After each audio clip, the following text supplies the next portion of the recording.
Assalamualaikum warahmatullahi wabarakatuh.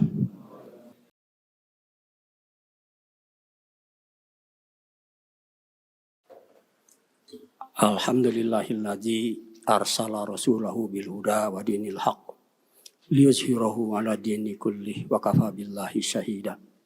Asyhadu an la ilaha illallah wa asyhadu anna Muhammadan abduhu wa rasuluh.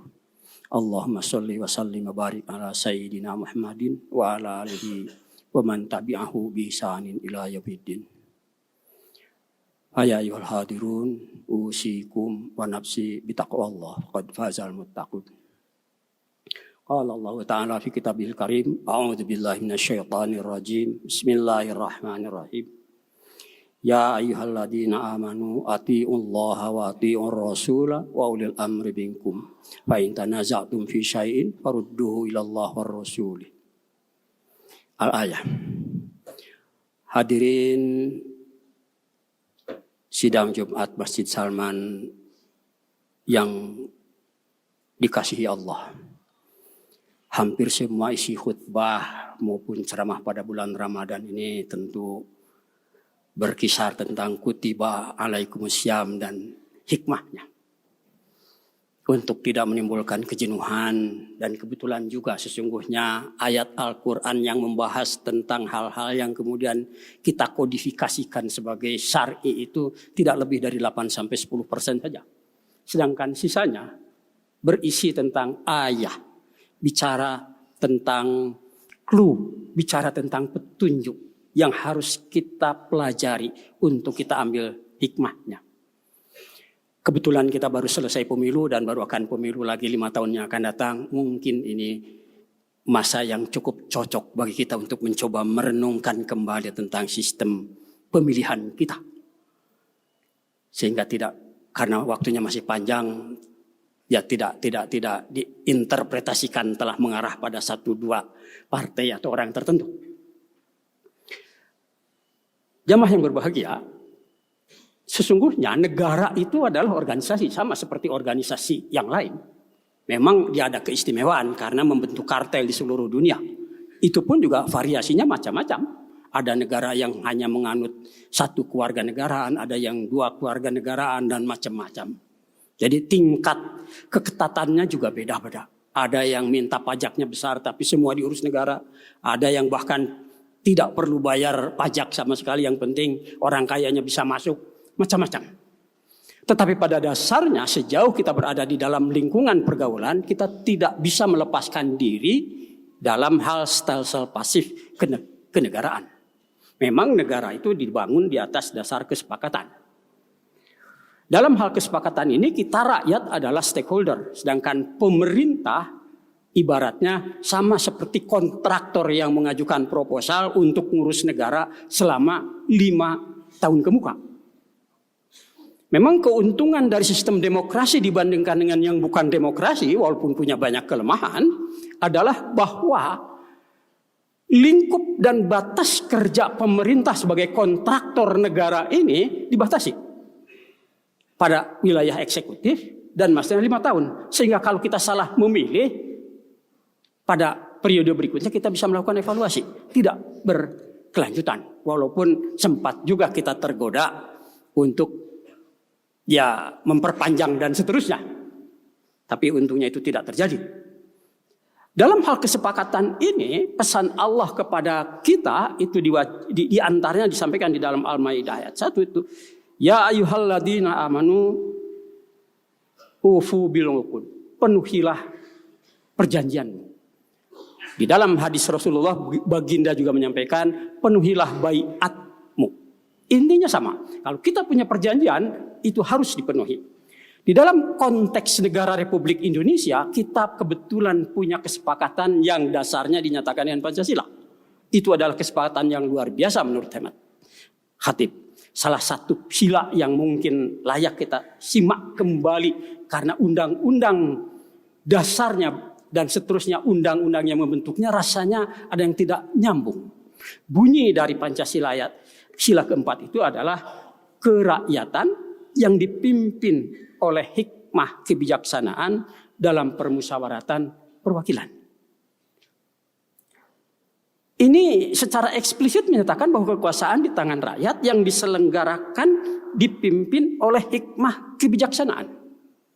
Bukan oleh one man one vote.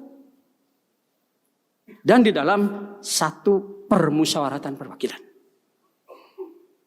Pernyataan dengan hikmah kebijaksanaan dalam perwakilan itu menyiratkan bahwa orang yang harus memutuskan urusan negara adalah orang yang punya keahlian, yang diakui oleh masyarakat di sekitarnya, bukan orang sembarangan. Memang sebagian orang yang agak kuat pendirian libertariannya cenderung memaksakan untuk one man one vote. Bahkan ketika beberapa waktu yang lalu Presiden Prabowo mencoba melemparkan ide bahwa gubernur mungkin dikembalikan saja, tidak perlu one man one vote karena biayanya sangat tinggi dan kompleksitasnya menjadi masalah, sambutannya sangat keras. Hati berpendapat, selain orang-orang yang karena pandangan ideologisnya memang libertarian, banyak pihak yang mencoba untuk menunggangi one man one vote ini. Karena buat mereka, dengan APBN yang nilainya kira-kira 3.000 triliun, sebutlah 30% saja anggaran pembangunan, dikalikan 15 triliun, kira-kira sepertiganya 5.000 triliun. Belum lagi konsesi-konsesi di luar APBN-nya terlalu besar untuk diabaikan. Kalau mereka belanja setiap pemilu sampai 100 sampai 150 triliun saja. Dan yang paling mudah dibeli tentu saja orang yang gampang dibeli. Di antara yang gampang dibeli itu tentu saja mereka yang pemahaman tentang hidupnya sendiri sudah sangat berat. Ditambah lagi kondisi sosial ekonominya yang berat. Maka makin mudahlah orang untuk membeli. Walaupun Khatib tidak menutup kemungkinan, bahkan di dalam perwakilan pun bisa disalahgunakan juga. Tapi sejauh undang-undang, sejauh Pancasilanya tidak dirubah, bunyinya tegas. Yang dipimpin oleh hikmah kebijaksanaan di dalam permusyawaratan perwakilan. Di dalam Islam sendiri, persoalan ini dinyatakan di dalam surat An-Nisa ayat 59 yang tadi Khatib bacakan. Ikutilah Allah dan Rasulnya dan ulil amri.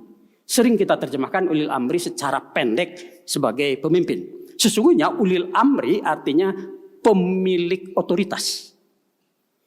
Itu terbukti ketika Rasulullah satu ketika berjalan melewati kebun, melihat petani sedang mengawinkan bunga kurma, baginda berkomentar, kenapa dikawinkan?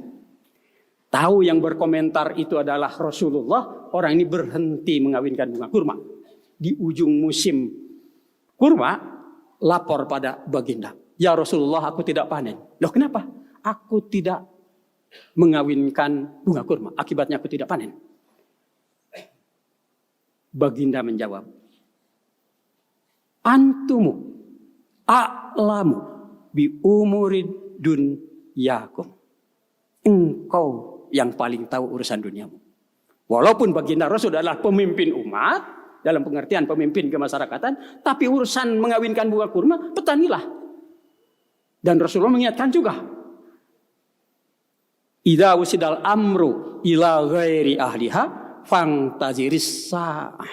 Bila urusan diserahkan bukan pada ahlinya, tunggu kehancurannya.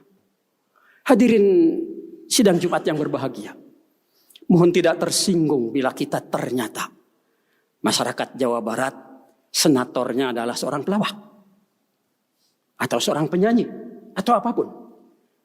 Karena mekanismenya tidak memungkinkan kita untuk punya pengenalan. Jadi cukup sekedar tahu nama saja kita beli kucing dalam karung. Padahal yang harus mewakili kita adalah orang yang mempunyai keahlian di dalam urusan kemasyarakatan. Jadi kita juga ikut berdosa karena kita menyerahkan urusan bukan pada ahlinya. Karena pemilunya masih 5 tahun lagi. Mudah-mudahan kita masih punya cukup waktu untuk berbincang secara terbuka dan secara santai begitu. Tidak terburu-buru. Bahwa mungkin ada sesuatu yang salah yang harus kita perbaiki. Kebetulan sekali bahwa kira-kira 30% penduduk kita saat ini adalah Gen Z yang umurnya di bawah 24 tahun. 15 sampai 24 tahun. Dan mereka berhak untuk memilih. Kira-kira 20% diantaranya jadi mahasiswa. Selebihnya, Bapak Ibu tahu bahwa kalau ada namanya konser-konser yang baunya diiklankan oleh rokok segala macam, mereka berbondong-bondong. Sementara untuk masuk ke pengajian atau ke hal-hal yang sifatnya serius, mereka tidak tertarik. Apalagi kalau kemudian diiming-iming sesuatu. Mereka adalah potensi yang paling mudah untuk dibeli oleh orang-orang yang punya kepentingan untuk membeli pemilu lewat pemilihan yang one man, one vote. Tidak peduli orang itu ahli ataupun tidak ahli. Marilah kita pikirkan lebih jauh lagi. Jangan-jangan ada yang keliru di dalam penerapan ini. Hadirin sidang Jumat yang berbahagia. Mungkin di antara jamaah ada yang gegetun dalam hatinya. Apa urusannya Masjid Salman yang ada di kampus teknologi kok ngomong soal politik? Hadirin sekalian, saya ingin menyebut dua nama. Satu namanya Anwari, yang kedua namanya Sanusi. Mungkin tidak berarti apa-apa buat kita. Mereka adalah mahasiswa ITB. Senior jauh kita. Yang kira-kira 100 tahun yang lalu kuliah beserta dengan 28 orang lainnya. Angkatan 21. Yang namanya ditulis di dalam kampus. Yang namanya ditulis tinggi di langit adalah salah satu lulusannya saja. Yang kebetulan anak Bengal. Anak itu tidak linier. Tidak seperti yang, mohon maaf, di kitab sucikan kita. Sehingga kalau tidak linier itu tidak bisa jadi profesor. Soekarno itu tidak linier. Kalau dia linier jadi insinyur saja. Dan mungkin namanya tidak akan pernah kita kenal. Sama halnya seperti 25 orang mahasiswa yang lainnya. Yang 2 orang itu adalah teman diskusinya Soekarno. Bung Karno lah yang merestui dan memberi nama masjid ini dengan nama Masjid Salman. Hadirin sekalian, itulah pembedanya. Tidak sekedar berpendidikan, tidak sekedar jadi insinyur. Soekarno berani untuk mencoba hal yang lain karena dia bergaul dengan pemikiran-pemikiran dan tokoh besar. Tidak terpaku pada persoalan apa yang ada di dalam kurikulum dan bangku kuliah saja. Jadi khususnya untuk adik-adik sekalian, para mahasiswa yang masih muda, izinkan khatib untuk menghimbau. Jangan kalian hanya mengejar angka IPK tinggi itu hanya untuk menyenangkan rektor dan aparatnya saja dan orang tua. Bergaullah sehingga kalian berani untuk mencari jalan di samping apa yang telah digariskan oleh orang lain. Beranilah menjadi bengal selama kalian masih muda. Maka dari kampus yang namanya kampus teknologi pun akan lahir pemimpin bangsa. Sebagaimana tagline-nya, selamat datang calon pemimpin bangsa. Tidak ada pemimpin yang tidak gaul. Bergaullah. Kalaupun institut tidak mengizinkan kalian bergaul, kalian maksa bergaul. Penting sekali. Agar kita tidak terjebak untuk membeli kucing dalam karung, mewakilkan kepentingan kita kepada orang yang tidak kita tahu reputasinya, hanya tahu namanya saja. Semoga Allah menjauhkan kita dari azab karena kelelehan ini. Barakallahu li wa lakum.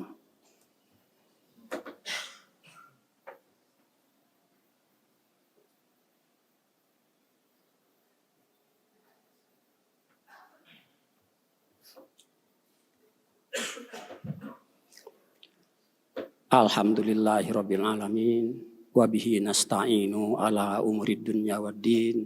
Asyhadu an la ilaha illallah wa asyhadu anna Muhammadan abduhu wa rasuluh.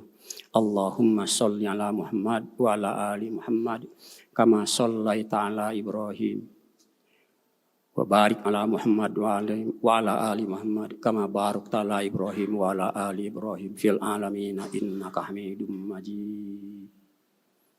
Inna Allah wal malaikatahu yusholluna 'alan nabi ya ayyuhalladzina amanu shollu 'alaihi wa sallimu taslima.